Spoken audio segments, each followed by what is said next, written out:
ილამშტობისა კიდევ ერთხელ თქვენ უყურებთ კურიერს 9 საათზე. ზელენსკიმ საშინელი სამუშაო შეასრულა და თუ ძალიან უნდოდა მოსულიყო საუდის არაბეთში მოლაპარაკებებზე. უკრაინის პრეზიდენტი კიდევ ერთხელ გააკრიტიკა დონალდ ტრამპმა. ფლორიდაში გამართულ პრესკონფერენციაზე ამერიკის პრეზიდენტმა აქცენტი უკრაინაში არჩევნების ჩატარების აუცილებლობაზე გააკეთა და იმედი გამოთქვა, რომ რუსეთსა და უკრაინას შორის ცეცხლი მალე შეწყდება.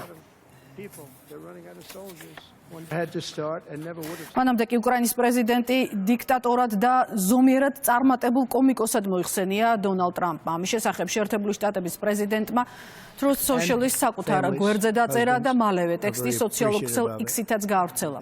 ტრამპის განმარტებით, წინასწარ წაგებულ ომში 350 მილიარდის ჩადებაზე ამერიკა ზელენსკიმ დაითანხმა.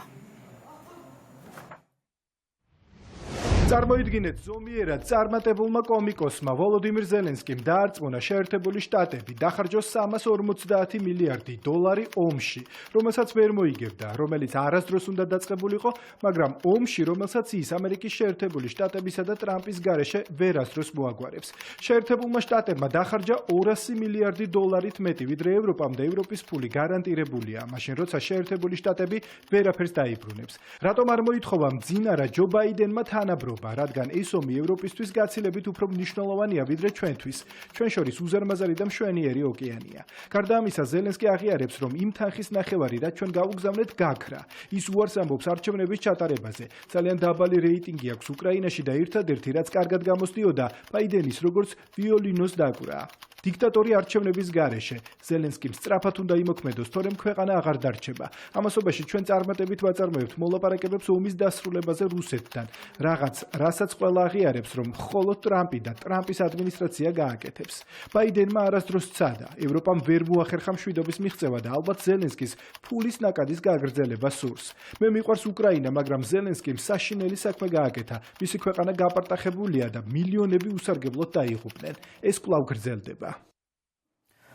ზელენსკისთან დაკავშირებით სოციალურ ქსელში წერს ილონ მასკიც. შეერთებული შტატების მთავრობის ეფექტურობის დეპარტამენტის ხელმძღვანელი ყურადღებას უკრაინაში არჩევნების ჩატარების აუცილებლობაზე ამახვილებს. ზელენსკი ვერ იტყვის, რომ წარმოადგენს უკრაინელი ხალხის ნებას, თუ არ აღადგენს პრესის თავისუფლებასა და არ შეწყვეტს არჩევნების გაუქმებას, განაცხადა მასკმა. ტრამპის პოზიციას უკრაინაში არჩევნების აუცილებლობის შესახებ იცავს ამერიკის ვიცე-პრეზიდენტიც. ჯეი-დი ვენსი ირონიულს უწოდებს ამერიკის ზოგიერთი ევროპელი მეგობრის თავდასხმას ტრამპზე უკრაინაში არჩევნების ჩატარების შეთავაზების გამო და აცხადებს, რომ ლეგიტიმურობის შესანარჩუნებლად ზელენსკი დემოკრატიულ მანდატს უნდა დაემორჩილოს. იდეა, რომ ომის დროს არჩევნები არ შეიძლება ჩატარდეს, არის აბსურდული, აღნიშნა ვიცე-პრეზიდენტმა ერთ-ერთი მედიისთვის მიცემულ ინტერვიუში. შეერთებული შტატების ვიცე-პრეზიდენტი ასევე შეეხო ვოლოდიმირ ზელენსკის იმ განცხადებასაც, სადაც აღნიშნა, რომ ტრამპი დეზინფორმაციულ სივრცეში ცხოვრობს. ვენსმა უკრაინის პრეზიდენტის მიდგომა სამარცხვინოდ და კონტრპროდუქტიულად შეაფასა. მისი თქმით, ასეთმა ტაქტიკამ შეიძლება საფრთხე შეუქმნას უკრაინის ურთიერთობას ყველაზე მნიშვნელოვან მოკავშირესთან.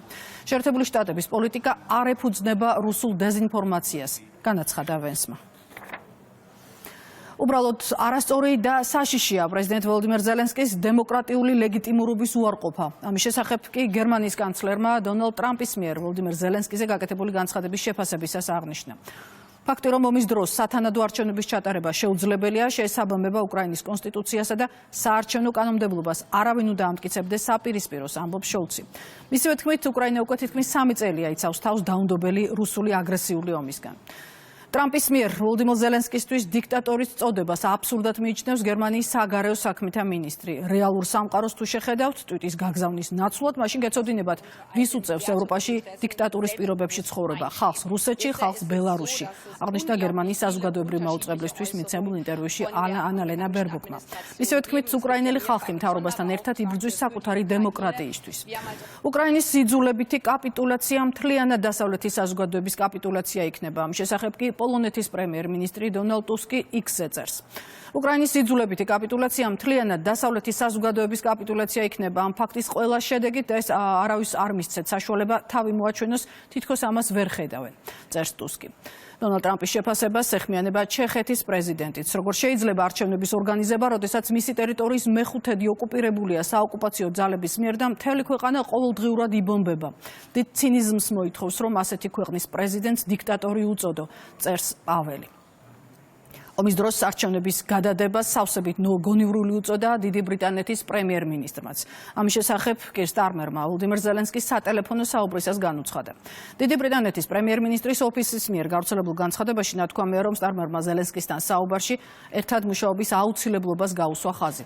სატელეფონო საუბრის შესახებ სოციალურ ქსელში დაწერა უკრაინის პრეზიდენტმაც. მისი თქმით, მხარეებმა სამომავლო გეგმები და შესაძლებლობები განიხილეს. ანალოგიური საუბარი ტელეფონით შედგა უკრაინისა და საფრანგეთის პრეზიდენტებს შორისაც. ტრამპის მიერ ზელენსკი დიქტატორად მოიხსენიებას დაუსაბუთებლად მიიჩნევს ნორვეგიის პრემიერ-მინისტრიც. ფიქრობ, ეს სრულად დაუსაბუთებელია, ის არის საყოველთაოდ დიდი უმრავლესობით არჩეული პრეზიდენტი, რომელსაც სრულმასშტაბიანმა ომმა თავისი ვადის შუაში მოუსწრო, განაცხადა იოანეს გარ სტრიორემ. უკრაინელმა ხალხმა და პრეზიდენტმა ვოლდიმერ ზელენსკიმ უარი თქვეს დანებებოდნენ პუტინის ზეწოლას. ამის შესახებ კი უკრაინის საგარეო საქმეთა მინისტრი წერს სოციალურ ქსელში. როგორც ანდრეი სიბიგა აღნიშნავს, უკრაინას დანებებას ვერავინ აიძულებს და ისინი არსებობის უფლებას დაიცავენ.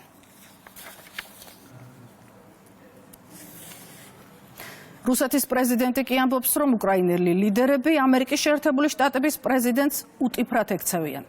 პუტინის მოსაზრებით ისინი ერეოდნენ ამერიკაში საპრეზიდენტო არჩევნების პროცესში და ამავე დროს ტრამპს შეურაცხყოფას აყენებდნენ.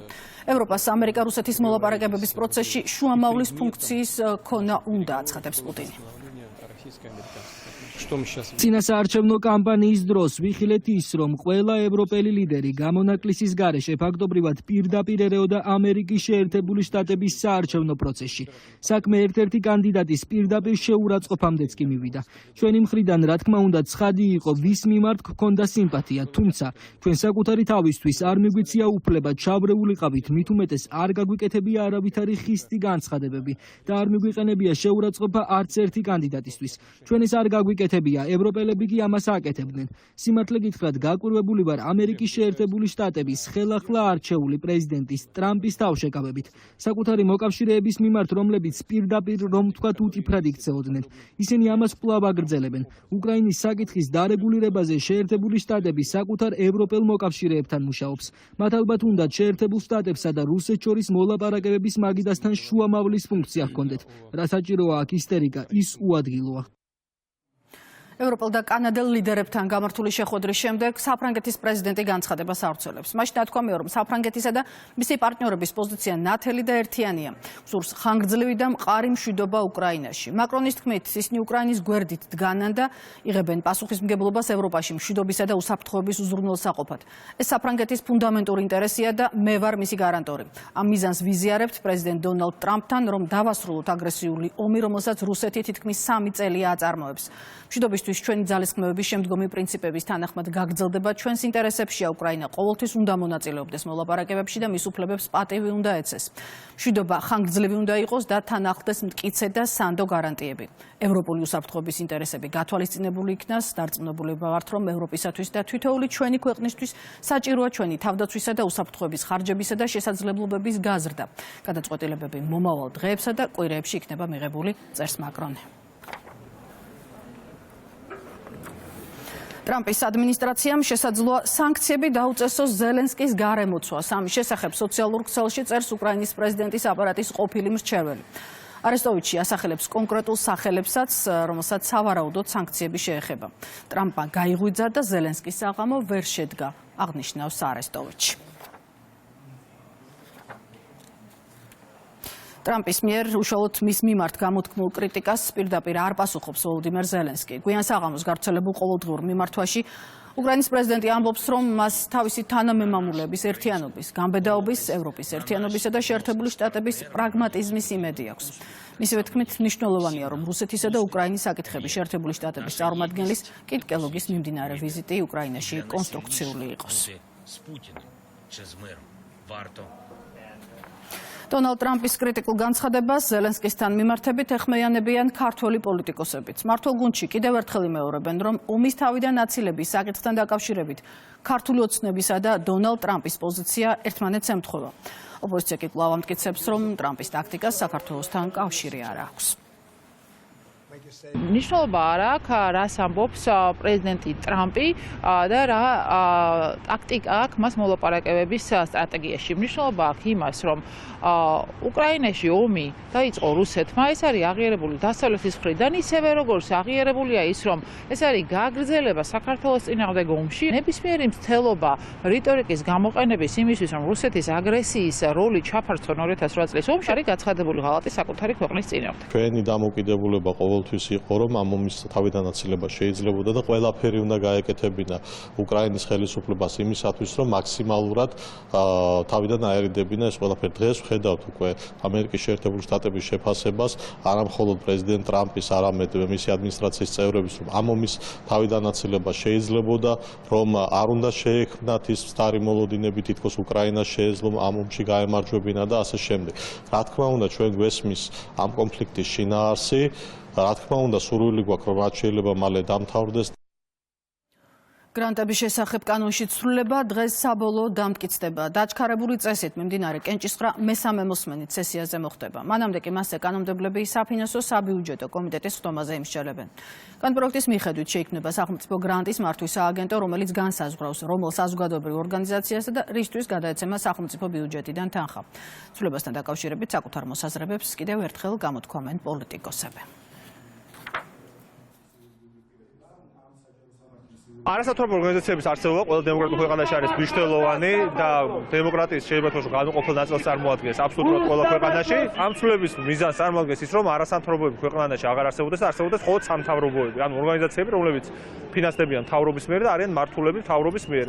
აი ეს არის მიზანი, სწორედ რომ აი ამ საგრანტო პროცედურები. დღეს ჩვენ მოგეხსენებათ, რომ მესამე მოსმენით მივიღებთ ან კანონს და ეს ძალიან მნიშვნელოვანია იქიდან გამომდინარე, რომ როდესაც მაგალითად გამჭვირვალობის თემა დადგა დღის წესრიგში, ჩვენ კარგად ვნახეთ, რომ ის მსხვილი NGO-ები, რომლებიც მავნებლობით არიან დაკავებულები, ძალიან აბულინგებდნენ პატარა NGO-ებს, რომლებიც მართლა კეთილსაქმეებს აკეთებდნენ საქართველოსთვის და შემდეგ ამ მსხვილი NGO-ების ჩარევის შედეგად ზოგი მაგალითად დაფინანსების გარეშე დარჩა და ასე შემდეგ. შესაბამისად, ჩვენ მათ ყველანაირად ხელს შევუწყობთ, მაგისთვის არის ეს პროგრამა შექმნილი. დღის ამბების ნახევარწლად რუსთავი 2G-ზე შეგიძლიათ. მე